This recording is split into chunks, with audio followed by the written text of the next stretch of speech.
The moment Trevor slid those papers across our kitchen table with that smug smile on his face, I knew exactly what game he was playing. He leaned back in his chair, arms crossed, watching me with those eyes that used to make me feel loved but now only made me feel cold. "Maybe you should take a look at these, Naomi," he said, his voice dripping with false casualness. "You know, just so you understand how serious I am about you changing your attitude." My hands trembled slightly as I picked up the documents. Divorce papers. Actual, legally drafted divorce papers with both our names printed in bold letters at the top. My heart pounded so hard I could hear it in my ears, but I forced my face to stay calm. This was a test. This was Trevor's favorite move in our marriage. Push me to the edge, watch me panic, then pull back and play the hero when I begged him to stay. I had seen this pattern for 3 years. 3 years of walking on eggshells, apologizing for things I didn't do, shrinking myself smaller and smaller to fit into the box he wanted me in. 3 years of him threatening to leave whenever I dared to have an opinion, a boundary, or a moment of self-respect. But something inside me had shifted in the past few weeks. Maybe it was the way he had spoken to me at his office party, dismissing my thoughts in front of his colleagues. Maybe it was the late nights he claimed were work-related, coming home smelling like perfume that definitely wasn't mine. Maybe it was simply that I had finally looked in the mirror and didn't recognize the woman staring back at me. "Well?" Trevor prompted, that irritating smirk still plastered on his face. "Are you going to say something? Beg me to reconsider?" I flipped through the pages slowly, reading each section carefully. He had actually gone through with it. Actually paid a lawyer to draw these up just to scare me. The financial disclosures were blank, of course. This wasn't real to him. This was just another tool in his manipulation toolkit. My hands stopped shaking. A strange calm washed over me, starting from my chest and spreading through my entire body. I looked up at Trevor, really looked at him, and saw him clearly for perhaps the first time in years. This man didn't love me. He loved controlling me. "Do you have a pen?" I asked quietly. His smirk faltered. "What? A pen, Trevor? Do you have one? Why would you need a pen?" His voice had lost some of its confidence. This wasn't going according to his script. "Because I'm going to sign them," I said, my voice steady despite the earthquake happening inside my chest. "Right now." Trevor's face went through several expressions in rapid succession. Confusion, disbelief, then panic. "You're not serious." I've never been more serious about anything in my life. I stood up and walked to the drawer where we kept pens, pulled out a black one and returned to the table. "Naomi, wait." Trevor sat up straight, his casual posture completely abandoned. "You're not actually going to sign those? This is just so we could have a conversation about your behavior lately." "My behavior?" I clicked the pen open. "You mean the behavior where I asked you not to belittle me in front of your friends? Or the behavior where I suggested we should spend more time together as a couple?" "Don't be dramatic." He reached for the papers but I pulled them away. "I'm not being dramatic. I'm being practical." I found the signature lines and signed my name on each one with careful, deliberate strokes. "You wanted me to understand how serious you are. Well, I understand perfectly now. Stop it, Naomi. This isn't funny." Trevor stood up, his chair scraping loudly against the floor. "I didn't actually want you to sign them. Then you shouldn't have brought them into our home." I signed the last page and pushed the papers back across the table toward him. "There. All done." Trevor stared at the papers like they were a poisonous snake. "You're insane. You just threw away our marriage." "No, Trevor. You did that the moment you thought scaring me with divorce papers was an acceptable way to treat your wife." I felt tears threatening but refused to let them fall. "Not here, not in front of him. You've been emotionally manipulating me for years and I'm done." "Where is this coming from?" He ran his hands through his hair, a gesture that used to make me want to comfort him. Now it just looked performative. "I love you. I don't want a divorce. These papers were just supposed to make you realize what you could lose." "What I could lose?" I laughed, but there was no humor in it. "Trevor, what exactly would I be losing? A husband who threatens abandonment every time I displease him? A man who makes me feel small every single day? Someone who clearly has so little respect for me that he thinks divorce papers are a fun scare tactic. That's not fair." His voice rose. "I've given you everything. This house, the lifestyle, security. You've given me things, Trevor. You've never given me respect. You've never given me partnership. You've never given me the feeling that I'm valued as an actual person rather than a possession you own. So that's it." He spread his hands wide. "Years of marriage and you're just going to throw it all away because of some stupid papers I brought home?" "Yes," I said simply. Because those papers showed me exactly what you think of me in this marriage. And I deserve better than that. Trevor's expression hardened. Fine. If that's what you want, then fine. But don't come crying to me when you realize what a mistake you've made. You think you're going to find better than me? You think anyone else is going to want you? There it was. The real Trevor, stripped of all pretense. The man who needed me to feel worthless so he could feel powerful. I'd rather be alone than be with someone who needs me to feel small so he can feel big, I said, grabbing my phone from the counter. I'm going to stay with my sister tonight. I suggest you sleep in the guest room until we can figure out living arrangements. You're really doing this? His voice had gone flat, emotionless. I really am. I walked toward the bedroom to pack a bag, my legs somehow carrying me forward despite feeling like jelly. Behind me, I heard Trevor slam his fist on the table. You're making the biggest mistake of your life, Naomi. I paused in the doorway and looked back at him one last time. No, Trevor. The biggest mistake of my life was believing that your version of love was the best I deserved. My sister Rochelle took one look at my face when she opened her apartment door and pulled me into a tight hug. I had managed to hold myself together during the entire drive over, but the moment I felt her arms around me, the dam broke. Tears streamed down my face as 3 years of suppressed emotions finally found their release. I signed them, I sobbed into her shoulder. He brought home divorce papers to scare me and I signed them. Good, Rochelle said fiercely, guiding me inside. It's about time you called his bluff. That man has had you twisted up for too long. We sat on her couch and I told her everything. The threats, the manipulation, the constant feeling of walking on eggshells. Things I had been too embarrassed to admit even to my own sister. Rochelle listened without interrupting, her expression growing darker with every revelation. I wish you had told me sooner, she said when I finally finished. I knew something was wrong, but I didn't know it was this bad. I kept thinking it would get better, I admitted, wiping my face with the tissue she handed me. I kept thinking if I just tried harder, loved him better, was more understanding, he would go back to being the man I married. That man probably never existed, Naomi. People like Trevor, they show you what you want to see until they've got you locked down. Then the mask comes off. I knew she was right, but it still hurt to hear it out loud. I wasted 3 years. You didn't waste anything. You learned who you are and what you won't tolerate. That's valuable. Rochelle squeezed my hand. And now you get to start fresh. I stayed up late that night, lying in Rochelle's guest bed and staring at the ceiling. My phone buzzed repeatedly with texts from Trevor, ranging from angry to apologetic to manipulative. I didn't respond to any of them. Around 2 in the morning, a text came through that made my blood run cold. It was from an unknown number, but the message was clear. You should know your husband has been seeing someone from his office. Her name is Brittany. I thought you deserved to know. I sat up in bed, my heart racing. Part of me wanted to dismiss it as a cruel prank, but deep down I knew it was true. All those late nights, the perfume, the way he had been so eager to push me away. He had someone else. I spent the rest of the night searching social media.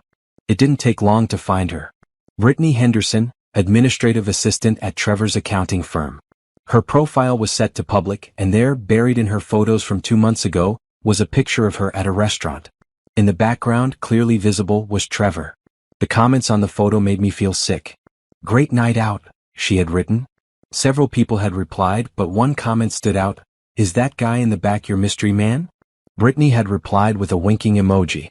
I screenshot everything. Every photo, every suspicious comment, every piece of evidence I could find. Then I searched for more. It turned out Brittany was not subtle. There were cryptic posts about complicated situations and following your heart even when it's hard. There were photos of gifts, expensive dinners, and hotel rooms. The sun was rising when I finally put my phone down. My hands were shaking again, but this time not from fear or sadness. I was angry. Furious, actually. Trevor had spent years making me feel crazy, questioning my worth while he was sneaking around with someone else. When Rochelle woke up and found me at her kitchen table surrounded by printed screenshots, her eyes widened. Tell me that's not what I think it is. It's exactly what you think it is, I said, my voice surprisingly steady. Trevor has been having an affair with someone from his office. Probably for months. Rochelle sat down heavily. That absolute piece of garbage. And he had the nerve to bring home divorce papers to manipulate you? Apparently so. I organized the papers into neat stacks. But you know what? I'm glad I found out. Because now I know exactly who I'm dealing with. What are you going to do? I'm going to call a lawyer first thing Monday morning, I said. And I'm going to make sure this divorce goes through as quickly and cleanly as possible. He wants to play games? Fine. But I'm done being the one who gets played. My phone rang. Trevor's name flashed on the screen. Rochelle reached for it, but I held up my hand. Let me. I need to do this. I answered, putting the call on speaker. What do you want, Trevor? Baby, please come home. His voice was soft, pleading. I'm so sorry about yesterday. I was being stupid. I never meant for you to actually sign those papers. I love you. Can we please just talk about this? How long have you been seeing Brittany? I asked calmly. The silence on the other end was deafening. Finally, he spoke, his voice completely different now. Hard and defensive. Who told you that? Does it matter? How long, Trevor? It's not what you think, he started, but I cut him off.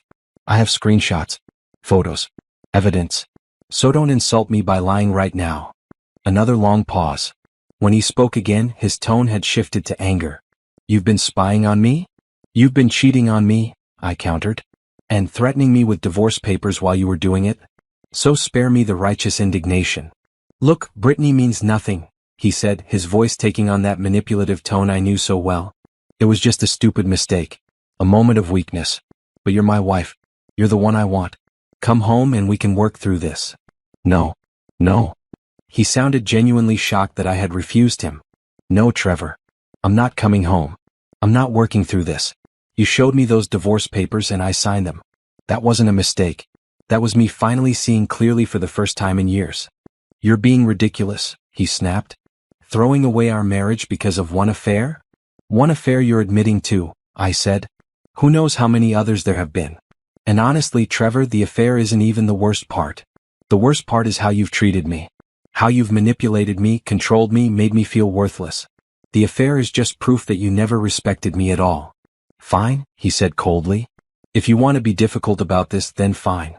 But I'm not making this divorce easy for you. You're going to regret walking away from me. I doubt that very much. I hung up before he could respond. Rochelle was looking at me with something like pride. That was impressive. That was necessary, I corrected. And it's just the beginning. Trevor thinks he can intimidate me into backing down. He's about to learn how wrong he is. I spent the weekend at Rochelle's place, organizing my evidence and researching divorce lawyers. Several of my friends had suspected something was wrong in my marriage and reached out after not hearing from me in months. I had isolated myself without even realizing it, slowly cutting off connections because Trevor always made it difficult when I spent time with others. Now I reached back out. The response was overwhelming. Every single person offered support, and several shared that they had never liked Trevor, that they had seen red flags I had been too close to notice. By Sunday evening I had a plan. I had appointments with 3 different lawyers set for the upcoming week. I had opened my own bank account and transferred half of our joint savings. I had documented every instance of manipulation and abuse I could remember, writing it all down in a detailed timeline. Trevor called 17 times over the weekend. I didn't answer once. On Monday morning, I took a personal day from my job at the marketing agency and met with the first lawyer. Her name was Pamela Crawford, and within 5 minutes of talking to her, I knew she was the right person for this fight. Your husband thought he could use divorce papers as a scare tactic, she said, looking over the documents I had brought. Big mistake. These are legally binding if filed properly. We can use this to our advantage. How so? He drafted these papers and presented them to you. That shows intent. And with the evidence of his affair, we can push for a favorable settlement. New York is a no-fault state, but adultery can still impact things like spousal support and asset division. I don't want his money, I said. I just want out. Pamela gave me a knowing look. I respect that, Naomi. But don't make it easy for him. He put you through emotional abuse for years. He cheated. He tried to manipulate you with legal documents, make him face the consequences of his choices. She was right. This wasn't about revenge. This was about justice. About not letting Trevor walk away from the damage he had caused without any accountability. Let's do it, I said. File the papers. Start the process. I'm ready. The next 2 weeks moved in a blur of paperwork, phone calls, and legal procedures. Pamela was efficient and ruthless in the best way possible. She filed the divorce papers using the exact documents Trevor had brought home, adding in petitions for equitable distribution of assets and citing his adultery as grounds for the dissolution of marriage. Trevor's response was immediate and explosive. He showed up at Rochelle's apartment at 7 in the morning, pounding on the door and demanding to see me. My sister called the police while I stayed in the bedroom, listening to him shout about how I was ruining his life. "You can't do this," he yelled through the door. "Those papers were a mistake. You tricked me." By the time the police arrived, Trevor had worked himself into such a state that they had to warn him about harassment. I filed for a restraining order that afternoon. Pamela said it would help establish a pattern of behavior that would work in my favor. The hardest part wasn't dealing with Trevor's anger. It was dealing with everything else. I had to go back to our house with a police escort to collect my belongings. Walking through rooms that used to feel like home and now felt like a prison was surreal. Everything looked the same, but it all felt different. Tainted. I took only what was mine. Clothes, personal items, books, the few pieces of furniture I had brought into the marriage. Trevor wasn't home during the move, which was a relief. I don't think I could have faced him in that space without breaking down. My coworker Simone helped me move everything into a small furnished apartment I had rented near downtown. It wasn't much, just a one-bedroom with basic furniture, but it was mine. Completely mine. No one could threaten to take it away or use it as leverage. "This is going to be good for you," Simone said as we unpacked boxes in the tiny kitchen. "A fresh start." "It doesn't feel fresh yet," I admitted. "It feels scary." "Scary is better than miserable," she pointed out. "You've been miserable for years, Naomi. At least now you're moving towards something better." She was right, but that didn't make it easier. The first night alone in my new apartment, I barely slept. Every sound made me jump. I kept expecting Trevor to somehow find me, to show up and create another scene. But he didn't. Instead, he hired a lawyer of his own. An aggressive one who immediately started sending letters claiming that I had abandoned the marriage, that I had stolen marital assets, that I was acting in bad faith. Pamela dismissed every claim with cold efficiency. "This is all posturing," she told me during one of our meetings. "He's trying to intimidate you through legal channels now. Don't let it work." I tried not to let it work, but it was exhausting. Every day brought new demands, new accusations, new attempts to paint me as the villain in our story. Trevor's lawyer claimed I had been having an affair, that I had been financially irresponsible, that I had been emotionally abusive to Trevor. The lies were so outrageous they would have been funny if they weren't so hurtful. But Pamela had evidence to counter everything. Bank statements showing my responsible financial management. Phone records proving I hadn't been in contact with anyone inappropriate. Character references from friends and colleagues who knew the truth about what I had endured. Meanwhile, I focused on building my new life. I had always wanted to start my own marketing consulting business but had never done it because Trevor said it was too risky. Now, with nothing holding me back, I filed the paperwork and started reaching out to potential clients. The response was better than I expected. Within 3 weeks, I had 2 small businesses signed on for social media management and brand development. It wasn't enough to replace my full-time salary yet, but it was a start. Rochelle was my constant cheerleader, calling me every day to check in and remind me how strong I was. "You're glowing," she said one evening over dinner at her place. "I know that sounds crazy given everything you're going through, but you actually look happier." "I feel lighter," I admitted. "Like I've been carrying around this heavy weight for years and I finally set it down." "That's exactly what you did," she said. "You set down the weight of trying to make a broken relationship work. Now you get to just focus on yourself." But Trevor wasn't done fighting. His next move was to show up at my workplace. He didn't cause a scene, just stood in the lobby until I came down to meet him, my heart pounding the entire time. "We need to talk," he said. He looked terrible.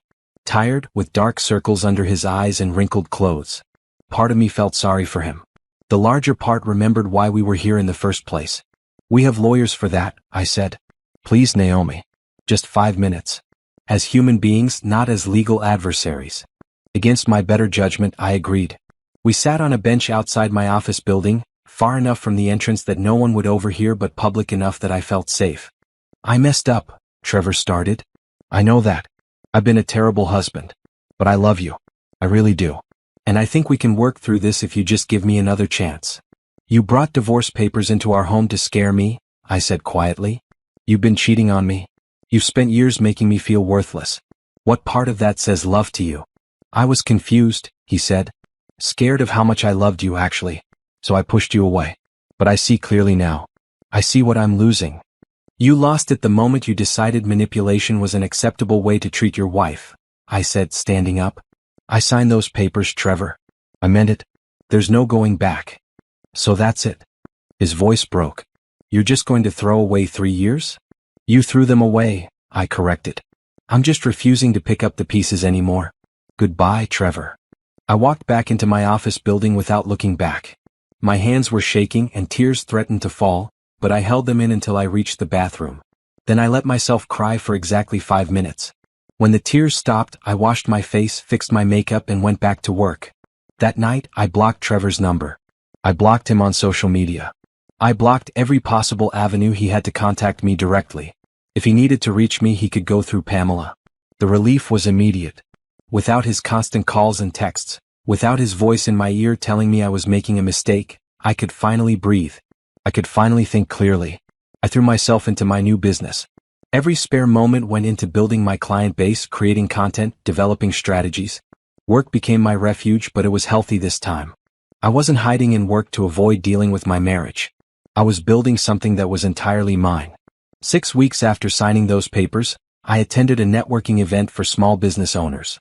I almost didn't go, worried that I wasn't ready for that kind of social interaction yet. But Simone convinced me, and I'm glad she did. That's where I met Jeffrey, an older gentleman who owned a chain of boutique coffee shops. We got to talking about marketing strategies, and before the night was over, he had hired me to revamp his entire social media presence. "You've got vision," he said, shaking my hand. "I can tell you're going to go far." Those words meant more to me than he could have known. For years, Trevor had told me I wasn't capable enough to run my own business. That I needed the security of a regular job because I couldn't handle the uncertainty of entrepreneurship. Jeffrey's confidence in me felt like validation that I had made the right choice. I walked out of that event feeling 10 feet tall. This was who I was meant to be. Strong, capable, independent. Not the small, scared woman Trevor had tried to mold me into. When I got home to my little apartment that night, I looked around at the space I had created. It wasn't fancy. The furniture was secondhand and the walls needed painting. But it was mine. Every single inch of it belonged to me and no one else. I poured myself a glass of wine and sat on my balcony, looking out at the city lights.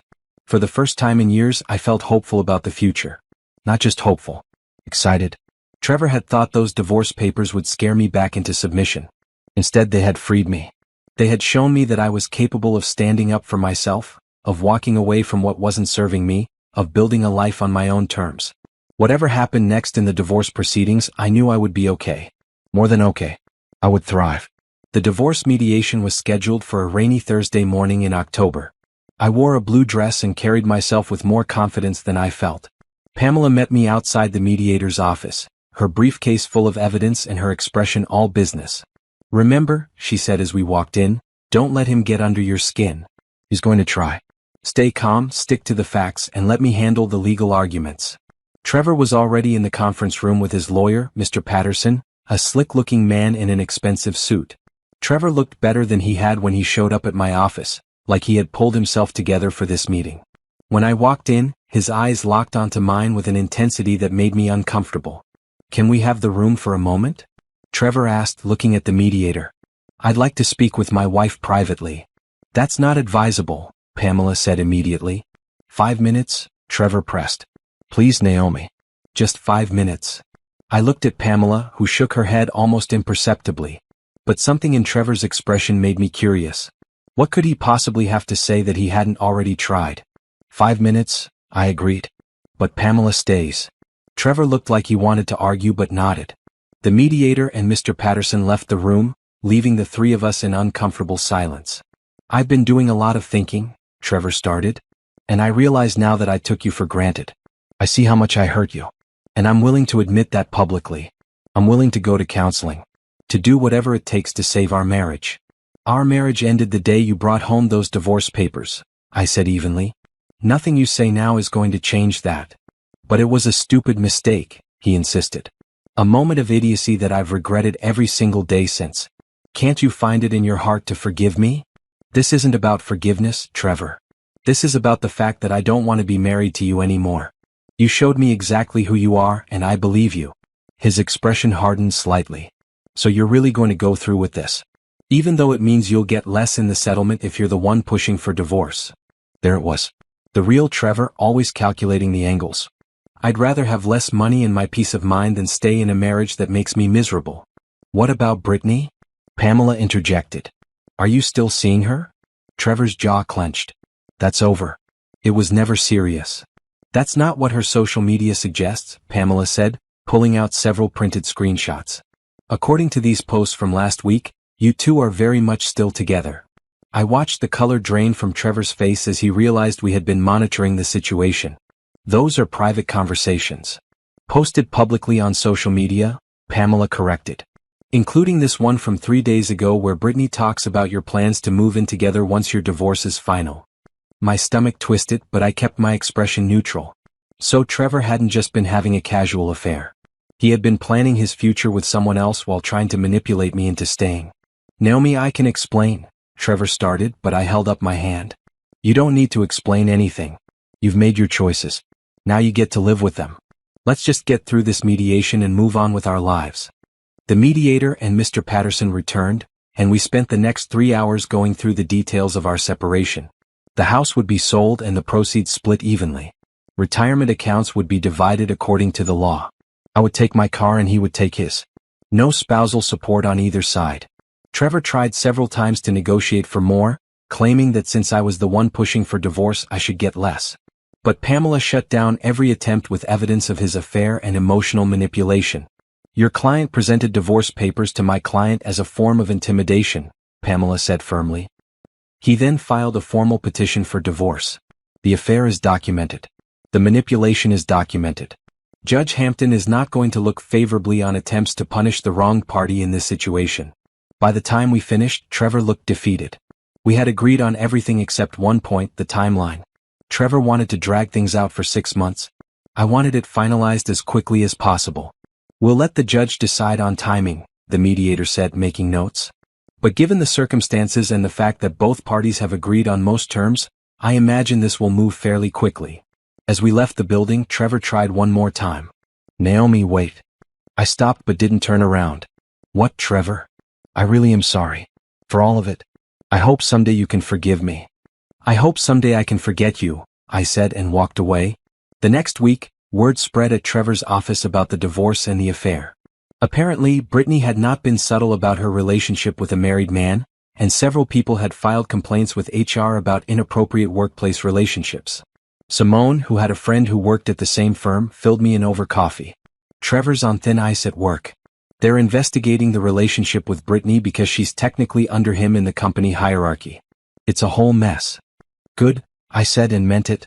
Not because I wanted Trevor to suffer, but because I wanted him to face the consequences of his choices.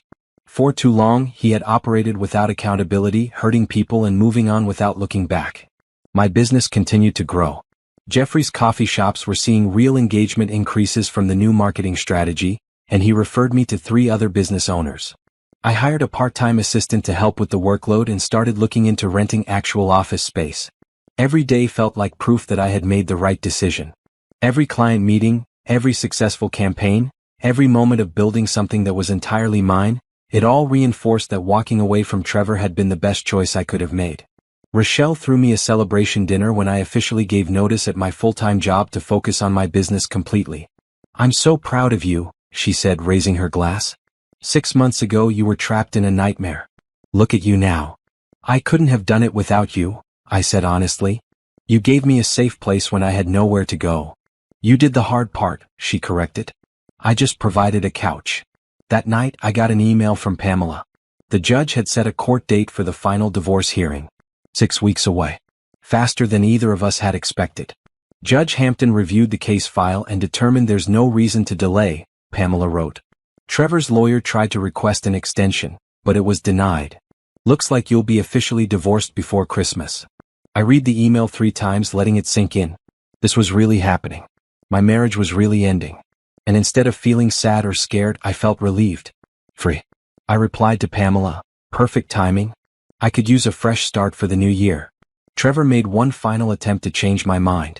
He sent a letter to my apartment, somehow figuring out my address despite all my efforts to keep it private. The letter was long, rambling, full of apologies and promises and pleas for another chance. I know I don't deserve it, he wrote, but I'm begging you to reconsider. We were good together once. We can be good together again. I'll spend the rest of my life making up for the mistakes I've made if you'll just give me the chance. I read the letter once, then put it in a folder with all the other documentation from the divorce. Not because I might change my mind, but because I wanted to remember. Years from now, if I ever started to romanticize the past or question my decision, I wanted to be able to look back and see exactly why I had left. The truth was, Trevor and I had never been as good together as he wanted to remember. Even in the beginning there had been signs. Small moments of control disguised as concern. Subtle put-downs wrapped in humor. A constant feeling that I needed to earn his approval rather than just having it freely given. I had ignored those signs because I had wanted so badly to believe in the fairy tale. The perfect marriage, the supportive husband, the happy ever after. But fairy tales aren't real. And the sooner I accepted that, the sooner I could build something real and lasting on my own terms. 6 weeks later, I walked into the courthouse wearing a green dress and carrying my head high. This was it. The final step in closing this chapter of my life and opening a new one. The courthouse was surprisingly quiet for a weekday morning. Pamela met me at the entrance, looking sharp in her navy suit. We went through security together and she briefed me on what to expect. "This should be straightforward," she said as we walked down the marble hallway. "We've agreed on all the major points. The judge will review the settlement, ask if both parties consent and sign the decree. You could be divorced in less than an hour. Less than an hour to end 3 years of marriage." It felt surreal. Trevor was already in the courtroom with Mr. Patterson when we arrived. He looked tired again, like he hadn't been sleeping well. When his eyes met mine, I saw something I hadn't expected. Genuine sadness. For a moment I almost felt sorry for him. Then I remembered everything he had put me through and the feeling passed. Judge Hampton entered and we all stood. She was a woman in her 60s with sharp eyes and a no-nonsense demeanor. She reviewed the file in front of her, asked a few clarifying questions about the asset division, and then looked directly at Trevor and me. "Mr. Harrison, Mrs. Harrison, I've reviewed your case thoroughly. The grounds for divorce are clear, the settlement is equitable, and both parties have legal representation. Is there any reason this divorce should not be finalized today?" "No, Your Honor," I said clearly. Trevor hesitated. For a long moment I thought he might actually object, might make one final scene in front of the judge. But finally he spoke. "No, Your Honor." "Very well." Judge Hampton signed several documents, her pen scratching loudly in the quiet courtroom. "By the power vested in me by the state of New York, I hereby grant this divorce. The settlement terms are approved and enforceable immediately. You are both free to go." Just like that, it was over. 3 years of marriage dissolved in less than 30 minutes. We filed out of the courtroom in silence. In the hallway, Trevor stopped and turned to me. "Can I talk to you for a minute?" "Just 1 minute." I looked at Pamela, who nodded slightly. "I'll wait over there," she said, moving a discreet distance away. "What is it, Trevor?" I asked, suddenly very tired. "I just wanted to say I'm sorry. Truly sorry. Not for show, not as a manipulation tactic. I'm genuinely sorry for how I treated you. You deserved so much better than what I gave you." I studied his face, looking for the lie, the angle. But for once he seemed sincere. "Thank you for saying that. I hope you find someone who treats you the way you should have been treated all along," he continued. "Someone who sees how special you are. I hope you learn to be better," I said honestly. "For whoever comes next." He nodded, blinking rapidly. "Take care of yourself, Naomi." "You too, Trevor." I walked away without looking back, rejoining Pamela at the elevator. As the doors closed, shutting Trevor out of my sight, I felt something shift inside me. A lightness, a freedom I hadn't felt in years. "How are you feeling?" Pamela asked. "Honestly? Relieved." She smiled. "Good. That's exactly how you should feel. You're officially free to start your new life." We went out for lunch to celebrate, and Pamela told me about some of the Messier divorces she had handled over the years. Compared to those, mine had been relatively simple and clean. "You handled this with grace," she said as we parted ways. "A lot of people in your situation would have made it ugly out of spite. But you stayed focused on getting out, not on getting even." "Getting even wouldn't have changed anything," I said. "I just wanted to be free." That afternoon, I went back to my apartment and spent an hour just sitting on my balcony, processing everything. I was divorced, single, starting over at 32. It should have felt scary, but instead it felt like possibility. My phone rang. Jeffrey, my coffee shop client. "Naomi, I just wanted to let you know that your contract work has been so successful. I'm recommending you to the entire Small Business Association. You're about to get a lot more calls."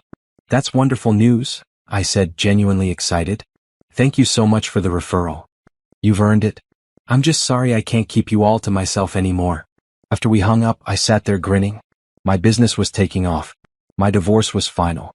I had my own apartment, my independence, and a future that looked bright. Over the next few weeks, Jeffrey's prediction came true. I was getting calls almost daily from small businesses looking for marketing help. I hired another assistant and started seriously looking for office space. Meanwhile, Trevor's life seemed to be falling apart. Word got back to me through mutual acquaintances that his relationship with Brittany had imploded spectacularly. Simone's friend at the accounting firm filled us in over drinks one evening.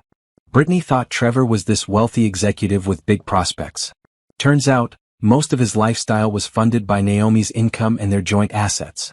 Now that he's divorced and has to actually pay his own bills, she's realized he's not the catch she thought he was. Good, Simone said firmly. He deserves to face reality.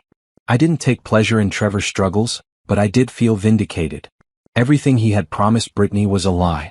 Everything he had held over my head about his success and my dependence on him was backwards. I had been the financially stable one in our marriage. He had just been good at taking credit. His troubles at work continued too. The HR investigation into his relationship with Brittany had revealed some financial irregularities, nothing illegal but enough to damage his reputation. He had been passed over for a promotion he had been counting on, and several of his major clients had requested different account managers. Karma, Rochelle said when I told her. Finally catching up with him. I'm trying not to focus on his problems, I said. I'd rather focus on my successes. And there were plenty of those to focus on. By November, my business had grown enough that I could afford to rent a small office space. It wasn't much, just 2 rooms in a shared building downtown, but it was professional and mine. On the day I moved in, Rochelle and Simone helped me set up furniture and hang artwork. We christened the space with takeout food and cheap champagne. To Naomi, Rochelle toasted. Who turned the worst year of her life into the best year of her life? To new beginnings, Simone added. And to never settling for less than you deserve. I looked around at my office, at my friends, at the life I had built from the ashes of my marriage. To freedom, I said. And to choosing yourself. That night, I got an unexpected text from an unknown number. This is Brittany. I think we should talk. I stared at the message for a long time. Part of me was curious. What could she possibly want to say to me? But the larger part of me knew that engaging with her would serve no purpose. That chapter of my life was closed. I blocked the number and deleted the message. Trevor and Brittany could sort out their own mess. I was done being part of anyone's drama but my own. December brought holiday cheer and year-end celebrations. My business closed out its first full quarter with profits that exceeded my projections. I had 8 regular clients and a waiting list of businesses wanting to work with me.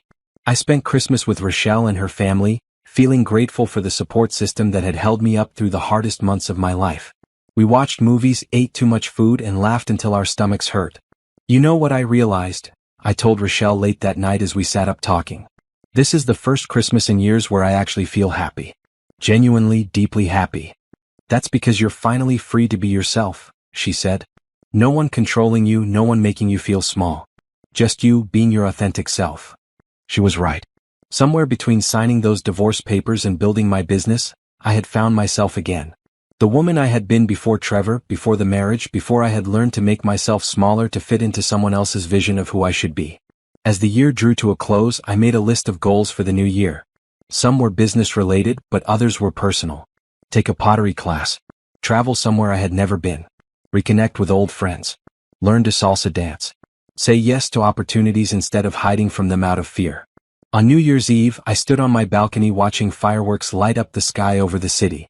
1 year ago, I had been miserable, trapped in a marriage that was slowly destroying me. Now I was free, successful, and excited about the future. My phone buzzed with a text from Simone. Happy New Year to the strongest woman I know. This is your year. I smiled and typed back, this is all our year. Let's make it count. As midnight struck and the city erupted in celebration, I raised my glass to the sky and whispered a promise to myself. I will never again make myself small for someone else's comfort. I will never again accept less than I deserve. This is my life and I'm going to live it on my own terms. January brought a cold snap that blanketed the city in snow, but my business stayed hot. 3 new clients signed on in the first week alone, including a mid-sized restaurant chain that wanted a complete brand overhaul. It was the biggest contract I had landed yet, and I celebrated by finally buying real office furniture instead of the second-hand pieces I had been using. I was working late one Thursday evening reviewing social media analytics, when I heard someone at my office door. I looked up to find Trevor standing in the hallway, snow dusting his coat, looking haggard and desperate. "How did you find me?" I asked, immediately on guard. "I asked around," he admitted. "Please, Naomi. I just need to talk to you. We're divorced, Trevor. We have nothing to talk about. Please." His voice cracked. "I've lost everything. My job, Brittany, my apartment. Everything is falling apart and I need help." Despite everything he had put me through, despite all the hurt and manipulation, there was a small part of me that still felt sympathy. Not for the man he had been to me, but for the human being standing in front of me clearly suffering. "I'm sorry you're going through that," I said carefully. "But I can't help you. It wouldn't be healthy for either of us." "I'm not asking you to take me back," he said quickly. "I know that ship has sailed. I just need some financial help to get back on my feet. A loan maybe. Just enough to cover rent until I can find a new job." And there it was. The real reason he had tracked me down. Not to apologize or make amends, but because he needed something from me. Again. "No," I said firmly. "Naomi, please. I'm desperate here." "Then you should contact your family or your friends." "But I am not your safety net anymore, Trevor." "I can't be." His expression shifted from pleading to angry in an instant, showing me the man I remembered all too clearly. "After everything I gave you during our marriage, you can't help me out for a few months?" "Everything you gave me?" I stood up, anger rising in my chest. "Trevor, I paid more than half our bills during our marriage. I supported your career moves. I gave up opportunities so you could chase yours. You didn't give me anything except stress and heartache." "That's not true," he argued. "I provided for you. You provided a house that we both paid for. You provided a lifestyle that was funded by both our incomes. And you provided 3 years of manipulation and emotional abuse. So no, I'm not giving you money." "You've changed," he said bitterly. "You've become cold." "I've become strong," I corrected. "There's a difference. Now please leave. And don't come back here again or I'll call the police." He left, slamming the door hard enough to rattle the frame. I stood there shaking, partly from anger and partly from the adrenaline of confrontation. But underneath it all, I felt proud. Proud that I had held my boundary. Proud that I hadn't let sympathy or guilt override my better judgment. I called Rochelle as I packed up my things. Trevor showed up at my office. "What? Is he stalking you now?" "He wanted money," I explained, heading to my car. "Lost his job apparently and his apartment. Wanted me to loan him rent money." "Please tell me you said no." Of course I said no. But Rochelle, for a second there, I almost felt bad. Almost considered it. "That's because you're a good person," she said. "But remember, his problems are not your responsibility. He made his choices. He has to live with them." She was right, but it didn't make it easier. For years, I had been conditioned to take care of Trevor's needs before my own. Breaking that pattern completely was harder than I had expected. The next day, I changed my office lock and added a security camera. I also filed a report with the police about Trevor's visit, creating a paper trail in case he escalated. Pamela advised me to send a formal cease and contact letter. "He's divorced from you now. He has no right to show up at your workplace or contact you for money. Make it clear that any further contact will be considered harassment." The letter was sent and I hoped that would be the end of it. But part of me knew Trevor well enough to worry that he wouldn't give up that easily. Meanwhile, my business continued to grow at a pace that sometimes felt overwhelming. I hired a third assistant and started the process of officially incorporating. What had started as a desperate attempt to support myself after leaving Trevor had become a legitimate, successful company. "You need to celebrate more," Simone told me over lunch one day. "You've built something amazing in less than a year. That's incredible." "I know, I just keep waiting for the other shoe to drop," I admitted. "Like maybe this is all too good to be true. Or maybe you've just finally stopped accepting less than you deserve," she suggested. "Maybe this is what your life looks like when you're not being held back." That perspective shift hit me hard. For so long I had thought of my success as luck or timing. But Simone was right. This was what happened when I stopped letting someone else define my worth and capabilities. I started saying yes to more opportunities. A speaking engagement at a small business conference. A networking event for women entrepreneurs. Coffee meetings with other business owners who wanted to share experiences and advice. Each event, each connection, each success built my confidence a little more. I wasn't just surviving without Trevor. I was thriving. One evening in late January, I attended a gallery opening for a local artist. I almost didn't go, feeling tired after a long week. But Rochelle convinced me and I'm glad she did. That's where I met Jonathan, a graphic designer who had done some of the promotional materials for the gallery. We got to talking about design philosophy and marketing strategies, and before I knew it, 2 hours had passed. I should let you get back to the art, I said, realizing I had been monopolizing his time. Honestly, I've been looking at the same paintings for 3 days while setting this up, he said with a laugh. Talking to you has been the highlight of my evening. Can I get your number? Maybe we could grab coffee sometime and talk more about potential collaboration? I hesitated for just a moment, old habits of caution kicking in. But then I remembered my New Year's promise to myself. Say yes to opportunities. Don't hide from life. Sure, I said, pulling out my phone. That sounds great. We exchanged information and I left the gallery feeling lighter than I had in weeks. It wasn't about Jonathan specifically. It was about the reminder that I was allowed to meet new people, make new connections, explore new possibilities. My life wasn't over because my marriage ended. In many ways it was just beginning. Trevor called the next day, ignoring the cease and contact letter entirely. I didn't answer, but he left a voicemail that was equal parts apologetic and manipulative. I know you said not to contact you, but I need you to know that I'm sorry. For everything. And I understand if you can't forgive me. But I'm in real trouble here, Naomi. I might lose my car. I might end up on the street. And I know you don't owe me anything, but I thought maybe, for old time's sake, you might help. Just this once.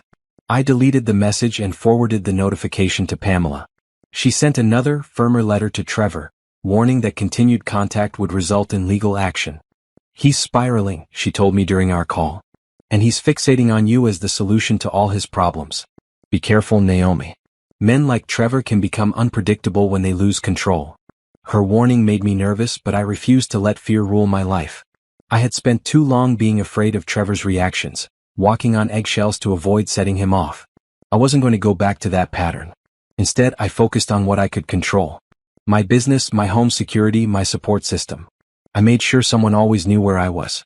I varied my routine so I wasn't predictable. I stayed vigilant without becoming paranoid. Jonathan and I met for coffee the following week.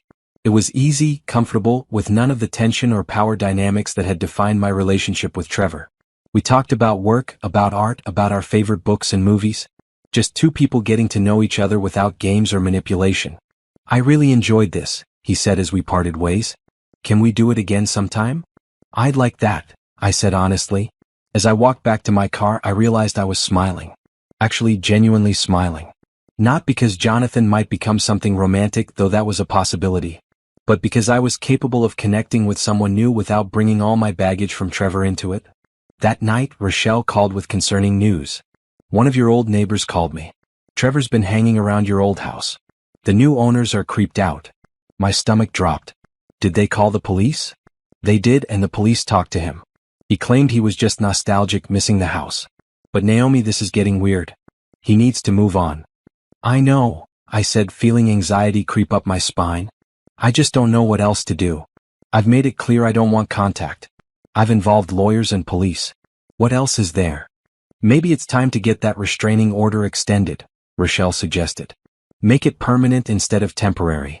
She was probably right. Trevor's behavior was escalating, not improving.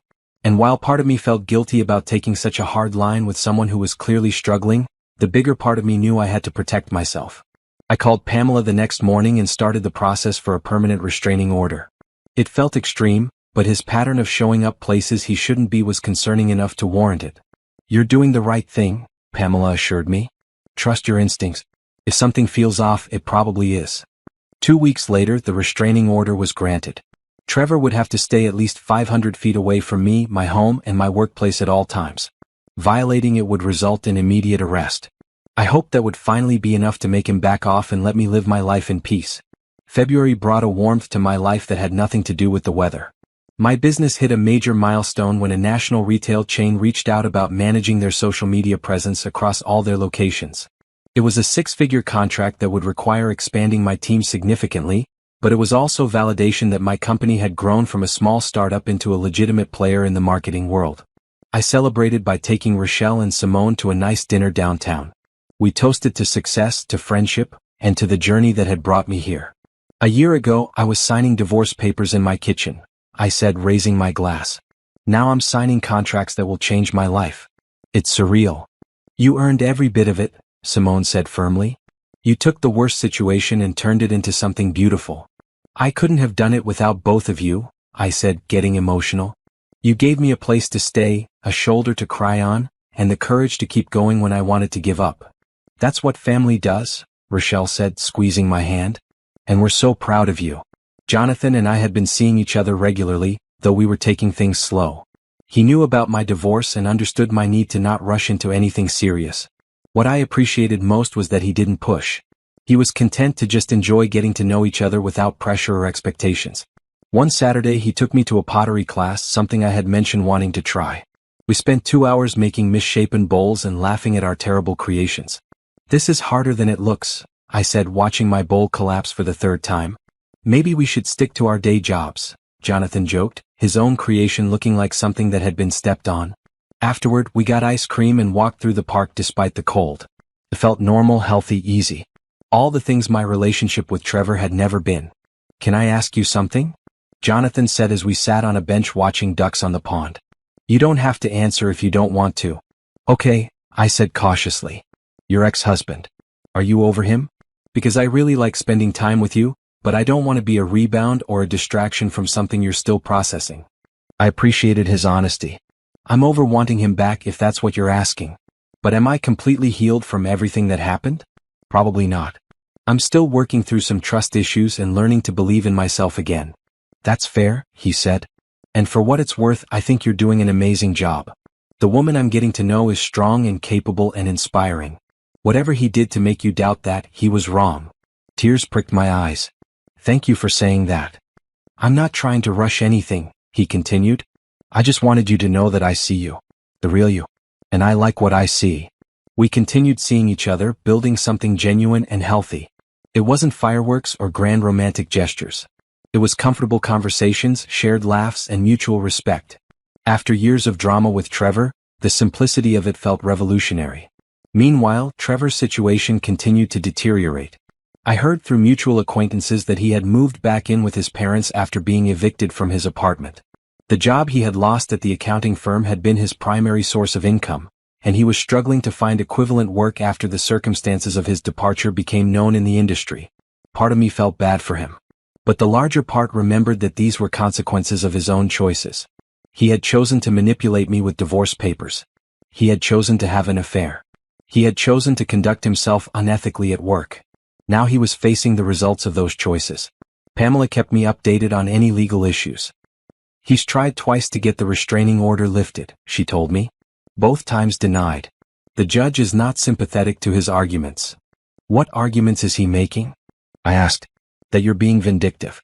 That the restraining order is hurting his job prospects because potential employers see it on background checks. That he's learned his lesson and won't bother you anymore. And the judge isn't buying it? Not even a little. Your documentation of his behavior pattern is too strong. The judge sees him as a potential threat, and until he can prove otherwise, that order stays in place. I tried not to think about Trevor too much, focusing instead on my own life. My expanded team was working out wonderfully. I had hired 2 more assistants and a junior marketing strategist, giving me the bandwidth to take on larger clients without burning out. We moved into a bigger office space in March, a full suite with conference rooms and separate work areas for each team member. On the day we moved in, I stood in what would be my private office and felt overwhelming gratitude. Look at this, I said to Rochelle, who had come to help with the move. An actual office with a door and everything. You did this, she said. You built this from nothing. Don't ever forget that. The national retail contract officially started in April, and it was both exciting and terrifying. My team and I worked long hours developing strategies, creating content, and coordinating with store managers across the country. It was the biggest challenge I had ever taken on professionally, and I loved every minute of it. Jonathan was understanding about my busy schedule, never making me feel guilty about work commitments. When we did spend time together, it was quality time. Museum visits, cooking dinner together, long walks where we talked about everything and nothing. I'm not used to this, I admitted to him one evening as we cooked pasta in my apartment kitchen. Someone who doesn't make me feel bad for having priorities outside the relationship. That's not a relationship, he said. That's a hostage situation. His casual observation hit hard because he was right. My marriage to Trevor had felt like being held hostage to his moods, his needs, his version of what our life should look like. I'm glad I met you, I said. You're helping me see what healthy actually looks like. I'm glad I met you too, he said, kissing my forehead. You're pretty special, you know that? In May, I got an unexpected call from Trevor's mother, Patricia. We had always gotten along well during my marriage, and I had felt bad about losing contact with her after the divorce. Naomi, I hope it's okay that I'm calling, she said, sounding nervous. I got your number from the business website. It's fine, Patricia. How are you? I'm calling about Trevor, she said. He's not doing well, Naomi. He's depressed, he can't find work, and he's not taking care of himself. His father and I are worried about him. My guard went up immediately. I'm sorry to hear that, but I'm not sure why you're calling me. I know it's not your responsibility, she said quickly. I know everything that happened and I don't blame you for leaving. Trevor told me about the affair and how he treated you. But I thought maybe if you could just talk to him once it might help him move forward. Patricia, with all due respect, I can't do that. I have a restraining order against Trevor for a reason. His recovery is not my responsibility, and my involvement would only make things worse for both of us. She was quiet for a moment. You're right. I'm sorry for calling. It wasn't fair of me to ask. I just don't know what else to do. I understand you're worried about your son, I said gently. But the best thing you can do is encourage him to get professional help. A therapist, maybe a career counselor. He needs to work through this without using me as a focal point. You're right, she said again. I'm sorry, Naomi. And for what it's worth, I'm sorry for how Trevor treated you. You were always kind to our family. After we hung up, I felt unsettled. I genuinely hoped Trevor would get help and turn his life around. But I couldn't be part of that process. My healing required distance from him, and his healing needed to come from within himself, not from me. Jonathan could tell something was bothering me when we met for dinner that evening. Want to talk about it? He asked. I explained about Patricia's call. Part of me feels guilty, I admitted. Like maybe I should help somehow. But you already know that's not healthy, he said. You can feel compassion for his situation while still maintaining your boundaries. Those two things aren't mutually exclusive. He was right, and I was grateful to have someone in my life who understood that balance. By June, my business had grown to the point where I needed to hire an office manager to handle the administrative side of things. I also brought on 2 more marketing strategists and a graphic designer. We were a team of 9 now, a real company with structure and hierarchy. You're a CEO, Simone pointed out during one of our weekly coffee dates. A legitimate, successful CEO. How does that feel? Terrifying, I admitted with a laugh. But also amazing. I keep waiting to wake up and discover this was all a dream. It's not a dream. It's your new reality. You built this, Naomi. All of it. That evening, as I sat in my apartment looking out at the city lights, I reflected on everything that had changed in the past year and a half. I had gone from a woman trapped in a manipulative marriage to a successful business owner with a healthy relationship and genuine happiness. Trevor's divorce papers had been meant to scare me into submission. Instead, they had freed me to become the person I was always meant to be. July came in hot and humid, but my life had never felt more clear or purposeful. The retail chain contract was exceeding expectations, with engagement rates up across all platforms and several store managers requesting expanded services. My team had gelled into a cohesive unit, and the office space that had seemed too ambitious back in March now felt perfectly sized. Jonathan and I had naturally progressed into an official relationship without any dramatic declarations or pressure. We had simply reached a point where spending time together felt essential rather than optional. He had met Rochelle and Simone and passed their rigorous approval process with flying colors. He's normal, Rochelle declared after our first group dinner. Like, genuinely, healthily normal. Hold on to that one. I'm trying not to overthink it, I said. Just letting it be what it is. That's growth, she said. The old you would have been analyzing every little thing, looking for problems that don't exist. She was right. Trevor had trained me to look for traps, to second-guess everything, to expect disappointment. Learning to trust again, to accept good things without waiting for them to turn bad, was an ongoing process. One Tuesday morning in mid-July, I was reviewing quarterly reports when Pamela called. Trevor's lawyer has filed for a post-divorce hearing, she said. He's claiming you owe him spousal support based on his change in circumstances. I almost laughed. He's doing what? It's a reach and it won't go anywhere, Pamela assured me. The original divorce decree was clear. No spousal support on either side. But he's claiming that his unemployment was caused by the divorce, making you financially responsible for his well-being. That's insane. His unemployment was caused by his own choices. I know, and we'll make that clear to the judge. But we do have to respond formally and likely appear at a hearing. I'm sorry, I know you thought this was all behind you. The hearing was scheduled for August 15th. I tried not to let it affect my daily life, but knowing I would have to see Trevor again in court made me anxious. I had worked so hard to move forward, and this felt like being dragged backward. He's desperate, Jonathan said when I told him about the hearing. And desperate people do desperate things. But you've got a good lawyer and the truth on your side. I know. I just hate that he can still disrupt my life like this. Isn't there a statute of limitations on exes being annoying? Jonathan laughed. If there is, Trevor clearly missed the memo. The weeks leading up to the hearing were stressful. Pamela and I prepared extensively, gathering documentation of Trevor's behavior both during and after the marriage. We had financial records showing his contributions or lack thereof to our household. We had evidence of his affair and the circumstances of his job loss. We had documentation of his harassment after the divorce. We're going in with everything we need, Pamela said at our final prep meeting. Judge Hampton already knows this case. She's not going to look favorably on Trevor trying to manipulate the system. The morning of August 15th was bright and clear. I wore a red dress and carried myself with more confidence than I felt. Rochelle had offered to come for moral support, but I declined. This was something I needed to do alone. Trevor was already in the courtroom when I arrived. He looked better than the last time I had seen him, like he had been making an effort to clean up his appearance. But there was something hollow in his eyes, a desperation that made me sad despite everything he had put me through. The hearing began with Trevor's lawyer making his case. He painted Trevor as a victim of a vengeful ex-wife who had abandoned him in his time of need, leaving him unable to support himself after becoming accustomed to a certain lifestyle during the marriage. It was a creative fiction, I would give him that much. Then it was Pamela's turn. She methodically dismantled every argument Trevor's lawyer had made, presenting evidence of Trevor's own income and spending during the marriage, documentation of his affair and subsequent job loss due to his own misconduct, and records of his harassment of me after the divorce. Your Honor, Pamela concluded, Mr. Harrison is not a victim. He is a man facing the consequences of his own choices. During the marriage, he contributed less financially than Mrs. Harrison. After the marriage, he lost his job due to ethical violations at his workplace.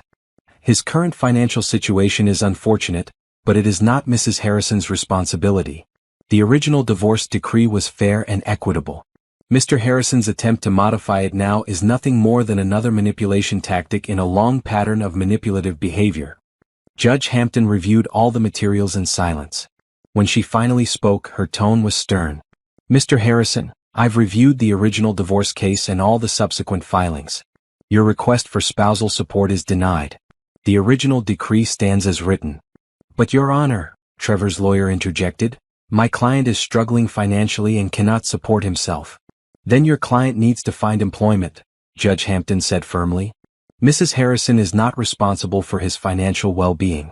Furthermore, I'm concerned about the pattern of behavior documented here. Mr. Harrison, you have repeatedly attempted to contact your ex-wife despite a restraining order.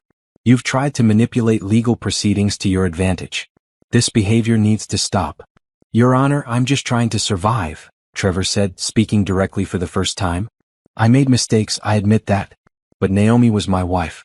Don't I deserve some compassion?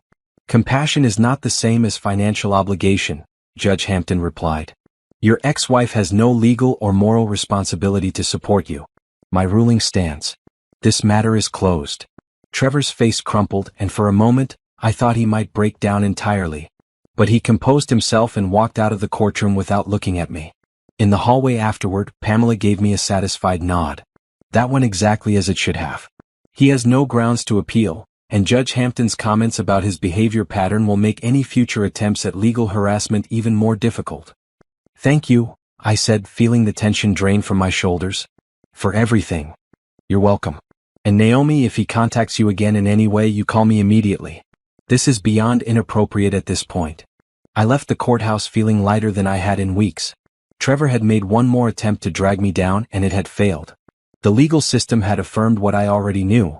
I owed him nothing. That evening, Jonathan took me to dinner to celebrate. No more legal drama, he toasted. Here's to actually being able to move forward without looking over your shoulder. I'll drink to that, I said, clinking my glass against his. We talked about the future. My business goals, his design projects, places we wanted to travel together. Normal couple things that felt revolutionary after years of walking on eggshells with Trevor. "Can I tell you something?" Jonathan said as we walked back to my apartment. "I wasn't sure about getting involved with someone who was recently divorced. I worried about being a rebound or getting caught up in drama. But you've handled everything with such grace and strength. I'm really glad I took the chance." "I'm glad you did too," I said honestly. "You've helped me remember what a healthy relationship feels like. What it feels like to be with someone who actually sees me as an equal partner." We stopped walking and he took both my hands in his. "You deserve that, Naomi. You deserve someone who treats you with respect and kindness. I'm honored that you're letting me be that person." Later that night, alone in my apartment, I reflected on how far I had come. 18 months ago, I had signed divorce papers in my kitchen, terrified but determined. Since then, I had built a successful business, created healthy relationships, and learned to value myself again. Trevor had tried multiple times to pull me back into his chaos. But each time I had held firm. Each time I had chosen myself over his needs. And each time I had emerged stronger. I pulled out the folder where I kept all the divorce documentation, including that original set of papers Trevor had brought home to scare me. Looking at my signature now, I felt proud instead of afraid. That signature had been the first step in reclaiming my life. I took a photo of the signed papers and sent it to Rochelle with a caption, "Best decision I ever made." She replied immediately, "Agreed. Love you, sis." As I got ready for bed, my phone buzzed with a text from an unknown number. My heart sank, worried it was Trevor trying another avenue of contact. But the message was from Patricia, Trevor's mother. "Naomi, I want you to know that I was at the hearing today. I sat in the back and Trevor didn't know I was there. I heard everything and I understand now why you've had to maintain such firm boundaries. I'm sorry for calling you in May. You were right to refuse. I hope you're doing well and living your best life. You deserve it." I stared at the message for a long time, then typed a reply, "Thank you for understanding, Patricia. I hope Trevor gets the help he needs. Take care." It felt like closure, the final piece of a puzzle falling into place. Trevor's own mother understood why I had left and supported my decision to stay away.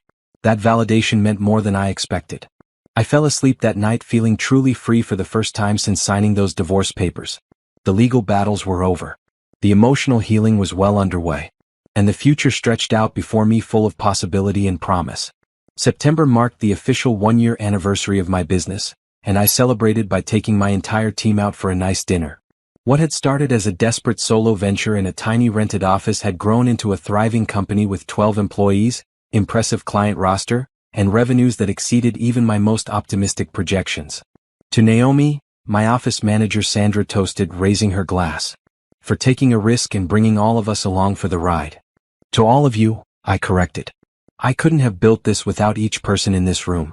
You've made my dream into our success."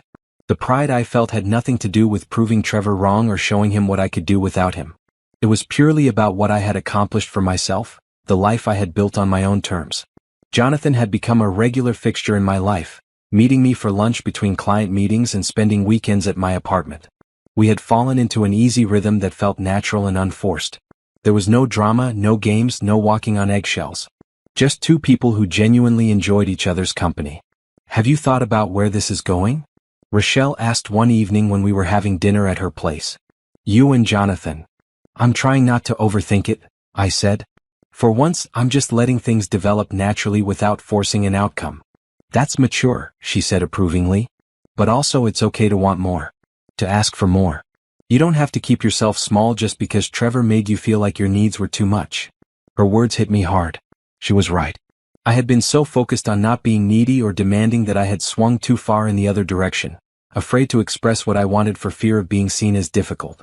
"What do you want?" Rochelle pressed. "With Jonathan, with your business, with your life. Not what's practical or safe. What do you actually want?" I thought about it for a long moment. "I want to keep building my business. Maybe expand into consulting for bigger corporations. I want to travel more, see places I've always dreamed about. And with Jonathan, I think I want something real and lasting.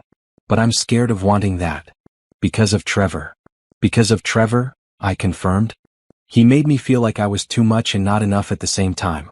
Like my needs were unreasonable and my contributions were insufficient. I'm still unlearning that." "Jonathan is not Trevor," Rochelle said gently. "And you get to want things. You get to ask for what you need. The right person won't make you feel bad for having needs. I took her advice to heart. That weekend, Jonathan and I had a long conversation about where we saw our relationship going. It was scary to be vulnerable like that, to risk rejection by expressing what I wanted. But Jonathan's response was everything I needed to hear. "I'm all in," he said simply. "I have been for months. I was just waiting for you to be ready to talk about it." "You're sure?" I asked, still half expecting him to pull back. "Naomi, you're the most resilient person I've ever met. You took something that could have destroyed you and turned it into strength. I'm not going anywhere unless you want me to." We made plans. Real, concrete plans for a future together. Not rushing into anything extreme, but acknowledging that we were building towards something lasting. Meanwhile, Trevor seemed to have finally accepted that I wasn't coming back. The harassment had stopped completely, whether because he had moved on or simply given up, I didn't know and didn't care. The silence was a gift. In October, I got an unexpected opportunity. The national retail chain I had been working with was so impressed with the results that they wanted to bring me in to speak at their annual corporate retreat about innovative marketing strategies. It would be in front of 300 executives and store managers, and it would significantly raise my company's profile. "This is huge," Sandra said when I told the team. "This is national-level exposure." "And terrifying," I added. "I've never spoken in front of that many people before." "You'll be amazing," my marketing strategist Kenji said confidently. "You know this stuff inside and out. Just be yourself." I spent weeks preparing my presentation, working with Jonathan on the visual design and rehearsing until I could deliver the content in my sleep. The night before the event, I was so nervous I couldn't eat. "You've got this," Jonathan said, rubbing my shoulders while I stared at my notes for the 100th time. "You've built a successful business from scratch while going through a divorce. You can definitely handle a presentation." He was right. I had faced far scarier things than public speaking. The retreat was in Chicago, and the venue was a beautiful hotel conference center. Standing backstage before my presentation, I took deep breaths and reminded myself of everything I had overcome to get here. When I walked onto that stage, something clicked. The nerves disappeared, and I was just sharing something I was passionate about with people who wanted to hear it. The presentation flew by, and when it ended, the applause was genuine and enthusiastic. Afterward, at least a dozen executives approached me with business cards and requests for consultations. The VP of marketing told me I had given the most practical and engaging presentation they had heard in years. "You have a real gift for making complex strategies accessible," she said. "We'd love to discuss expanding our contract with you." Flying back home, I felt like I was floating. This was success on a level I had never imagined for myself. And it was all mine, built on my own merit and hard work. November brought more changes. Jonathan and I decided to move in together, finding an apartment that felt like ours rather than his or mine. It was a big step, but it felt right. Healthy. Like a natural progression rather than a rushed decision. "Are you sure about this?" I asked him the day we signed the lease. "Living with me? All my baggage and issues?" "Everyone has baggage," he said. "What matters is how you handle it. And you handle yours with grace and honesty. So yeah, I'm sure." Moving our stuff into the new apartment felt symbolic, like closing one chapter and opening another. The furniture from my post-divorce apartment mixed with Jonathan's pieces to create something that was uniquely ours. Rochelle helped us move as she had helped me move so many times before. "This is the last time I'm carrying your couch upstairs," she joked. "Next time you move, hire professionals." "Deal?" I laughed. That evening, after everything was unpacked and Rochelle had gone home, Jonathan and I sat on our new couch in our new living room and looked around at what we had created together. "Happy?" he asked. "Very," I said honestly. "This feels like where I'm supposed to be." December brought a surprise. Trevor reached out through his lawyer, requesting a meeting to apologize. Not to ask for anything, just to apologize. "What do you think?" I asked Pamela. "I think he's probably trying to find closure," she said. "But you don't owe him that. You can say no." I thought about it for a long time. Part of me wanted to just ignore the request and keep moving forward. But another part of me thought maybe it would be good to see him one final time, to confirm in person that I had truly moved on. "I'll meet him," I decided. "But in a public place, with you present and with a clear time limit." The meeting was set for a coffee shop downtown, 1 week before Christmas. Pamela and I arrived early and sat at a table with a clear view of the entrance. When Trevor walked in, I was struck by how different he looked. He had aged in the past year, looking older and more worn down. But there was also something different in his demeanor. Less arrogant, more humbled. "Thank you for meeting with me," he said, sitting down across from us. I know you didn't have to. You have 15 minutes, Pamela said firmly. Make it count. Trevor nodded, looking directly at me. Naomi, I need you to know that I'm sorry. Truly, genuinely sorry for how I treated you during our marriage and after. I was controlling and manipulative and cruel. You deserved so much better than what I gave you. Okay, I said, keeping my voice neutral. I've been in therapy, he continued, working through why I behaved the way I did. And I've realized a lot of things about myself that aren't flattering. I treated you like a possession rather than a partner. I tried to make you small so I could feel big. And when you finally stood up for yourself, I couldn't handle it. Why are you telling me this? I asked. Because you deserve to hear it. You deserve to know that none of it was your fault. You were a good wife, a good partner, a good person. I was the problem. All of it was me. I felt tears prick my eyes, not because I wanted him back or regretted my choice, but because those words meant something. After years of being told I was the problem, hearing him take responsibility felt like validation. Thank you for saying that, I said. I'm glad you're working on yourself. I saw that you're doing well, he said. Your business is successful. I'm happy for you. You deserve all that success. I worked for it, I said firmly. I built it myself. I know. And for what it's worth, I'm proud of you. I know I have no right to be, but I am. We sat in silence for a moment. Then Trevor stood up. That's all I wanted to say. I won't bother you again. I hope you have a good life, Naomi. A happy one. I hope you do too, I said and meant it. He left and I sat there processing what had just happened. Pamela touched my arm gently. How are you feeling? Surprisingly okay, I said. I think I needed to hear him take responsibility. Not because it changes anything, but because it confirms that I wasn't crazy. I wasn't overreacting. It really was as bad as I thought. It was worse than you thought, Pamela corrected. But you got out. That's what matters. That night, I told Jonathan about the meeting. I'm proud of you for going, he said. That took courage. It felt like closing a door, I said. Finally putting that chapter completely behind me. Good. You deserve to move forward without that weight. As Christmas approached, I felt more peaceful than I had in years. My business was thriving. My relationship was healthy. My friendships were strong. I had built a life I was proud of, and I had done it by choosing myself. On Christmas Eve, Jonathan and I hosted a small dinner party at our apartment.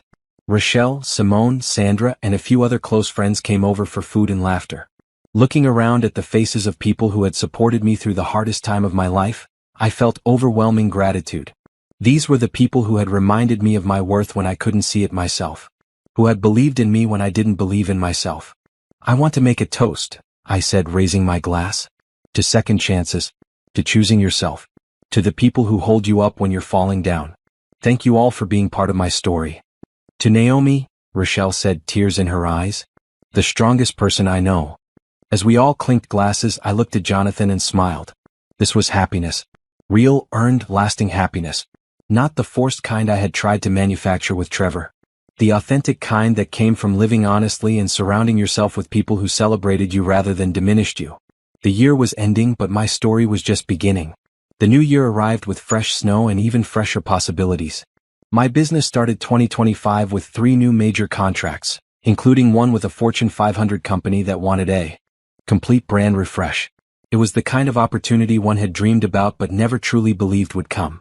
You're playing in the big leagues now, Sandra said as we reviewed the contract terms. This is national-level work. I know, I said, still somewhat in disbelief. Sometimes I have to pinch myself to believe this is real. It's real because you made it real, Kenji pointed out. You took a risk, worked incredibly hard, and built something amazing. Stop being surprised by your own success. He was right. I needed to own my achievements instead of treating them like happy accidents. Jonathan proposed in February, on an unremarkable Tuesday evening while we were cooking dinner together. There were no grand gestures or elaborate plans. Just him looking at me across the kitchen counter and saying, I want to spend my life with you. Will you marry me? I said yes without hesitation. This time, marriage felt like a partnership rather than a performance. With Jonathan, I never had to pretend to be smaller than I was or hide parts of myself to make him comfortable. I can't believe I get to marry you, he said, slipping a simple ring onto my finger. The luckiest day of my life was meeting you at that gallery. Second luckiest, I corrected with a smile. The luckiest was when I signed those divorce papers. That's what made all of this possible. We decided on a small wedding in the fall, just close friends and family. Nothing elaborate or stressful. Just a celebration of the life we were building together. Rochelle cried when I told her about the engagement. "I'm so happy for you," she said, pulling me into a tight hug. "You found someone who deserves you." "I found myself first," I said. "That was the important part. Jonathan is wonderful, but I had to become whole on my own before I could be part of a healthy relationship." "Look at you, all wise and self-aware," she teased. "Remember when you used to call me crying because Trevor criticized how you loaded the dishwasher?" "Don't remind me," I groaned. "That feels like a different lifetime." In many ways it was a different lifetime. The woman I had been during my marriage to Trevor barely resembled the woman I was now. That woman had been scared and small, constantly apologizing, always walking on eggshells. This woman was confident and successful, surrounded by people who loved her for who she actually was. March brought an unexpected encounter. I was at a coffee shop downtown, grabbing a latte between meetings when I ran into Brittany.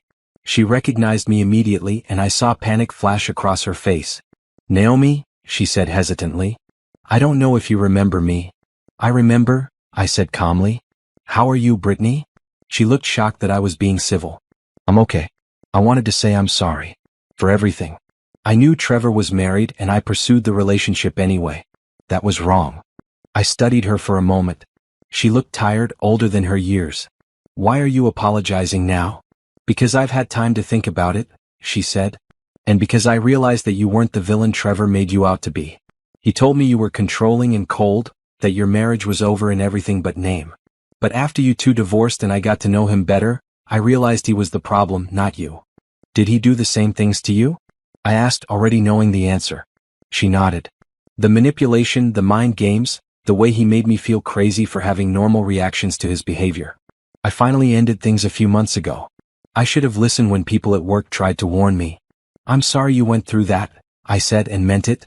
"Trevor has a pattern. You're not the first and you probably won't be the last." "How did you get out?" she asked. "How did you find the strength to leave?" "He made it easy actually," I said. "He brought home divorce papers to scare me and I called his bluff. Signing those papers was the best decision I ever made." "I heard about your business," Brittany said. "It seems like you're doing really well." "I am," I said simply. "It took some time and a lot of work, but I'm happy now. Actually, genuinely happy." We talked for a few more minutes, two women who had both been hurt by the same man. When we parted ways, I didn't feel angry or bitter toward her. I just felt grateful that I had gotten out when I did. That evening, I told Jonathan about the encounter. "That must have been awkward," he said. But it was also kind of closure," I explained.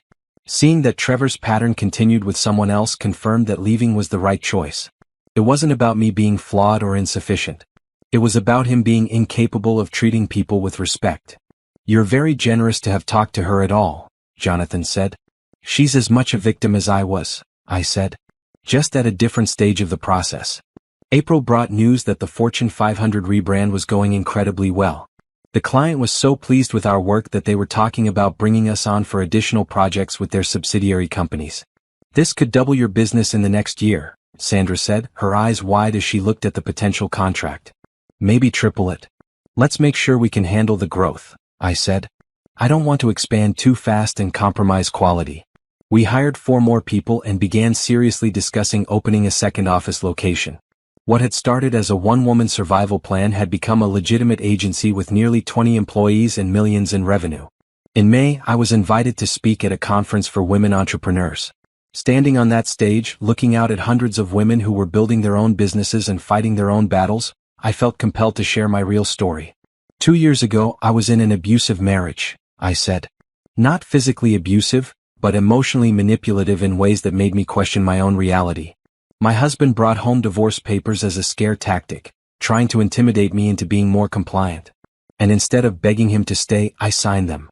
The room was silent, everyone listening intently.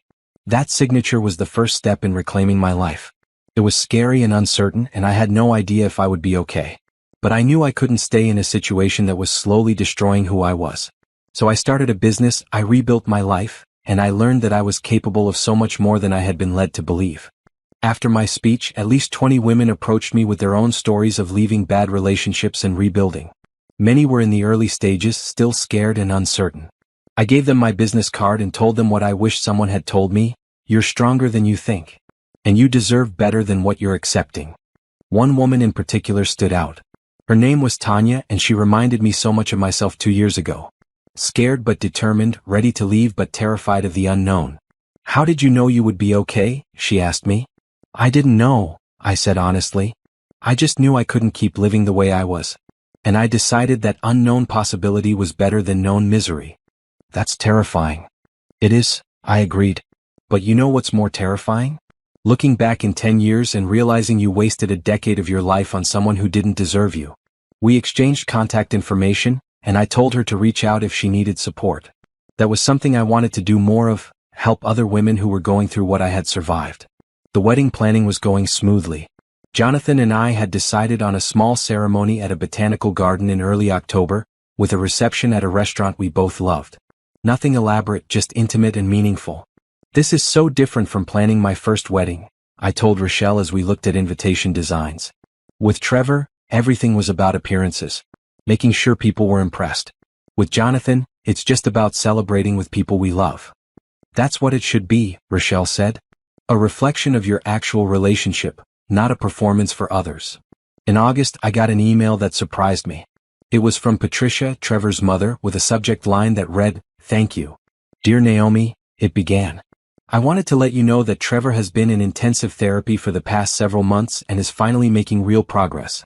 He's dealing with issues that go back to his childhood, things his father and I didn't recognize or address when we should have. I'm not making excuses for how he treated you. What he did was inexcusable. But I wanted you to know that your strength in leaving him may have saved his life. He hit rock bottom after you left, and that's what finally made him willing to get real help. So thank you for being strong enough to save yourself even though it was hard. I hope you're living a beautiful life. You deserve it." I read the email 3 times, feeling a mix of emotions. I was glad Trevor was getting help, truly glad. But I was also clear that his journey was not my responsibility or my credit. I had saved myself. Anything good that came from that for Trevor was a side effect, not my purpose. I showed the email to Jonathan. "How do you feel about this?" he asked. "I think I'm grateful that she recognizes the truth," I said. "That leaving was the right thing for me regardless of how it affected Trevor. And I'm happy he's getting help. But his healing isn't my victory. My healing is my victory." "That's very healthy of you," Jonathan said, kissing my forehead. "I'm proud of how you've handled all of this." September flew by in a whirl of final wedding preparations and major business negotiations. Everything was coming together beautifully. The week before the wedding, I sat in my office looking at how far I had come. The walls were covered with awards and framed articles about my company's success. My team was strong and capable. My calendar was full of exciting projects and opportunities. But more than all of that, I was happy. Truly, deeply happy in a way I had never been during my marriage to Trevor. I had learned to value myself, to set boundaries, to demand respect. And I had built a life that reflected those values. On my wedding day, October 5th, I stood in a beautiful emerald dress surrounded by people who loved me. Rochelle stood beside me as my maid of honor, tears already streaming down her face. "You look beautiful," she whispered. "And so happy." "I am happy," I said. "This is what happy looks like." The ceremony was perfect. Not because everything went according to plan, but because it didn't matter if things were perfect. What mattered was Jonathan standing there with tears in his eyes, promising to be my partner and equal. What mattered were the people in attendance who had supported me through the hardest time of my life. When the officiant pronounced us married, I kissed my husband with joy and gratitude, not just for finding him, but for finding myself first. At the reception, I gave a short speech. 2.5 years ago, I signed divorce papers in my kitchen. At the time, it felt like my life was ending. But really, it was just beginning. I've learned that sometimes the scariest decisions lead to the most beautiful outcomes. And I've learned that you can't build a healthy relationship with someone else until you have a healthy relationship with yourself. I raised my glass. So here's to second chances, to hard choices, to signing papers that set you free, and to building a life you don't need to escape from. Everyone cheered, and I caught Rochelle's eye across the room. She smiled at me through happy tears, and I smiled back. Later that evening, as Jonathan and I danced under string lights in the garden, he pulled me close and whispered, "I love you, Mrs. Reeves." "I love you too," I said. "Thank you for being patient while I found my way here." "You were worth waiting for," he said simply. As I looked around at the life I had built, the people who loved me, and the future stretching out bright and full of promise, I thought about those divorce papers one more time. Trevor had meant them as a weapon, a tool to scare me into submission. Instead, they had been my liberation. The thing that finally forced me to see clearly and choose myself. I would never regret signing them. Not for a single moment. Because everything good in my life had come from that one act of courage. The DJ played something slow, and Jonathan spun me around the dance floor. I laughed, feeling lighter than air. This was happiness. This was freedom. This was the life I had fought for and earned. And it was just the beginning.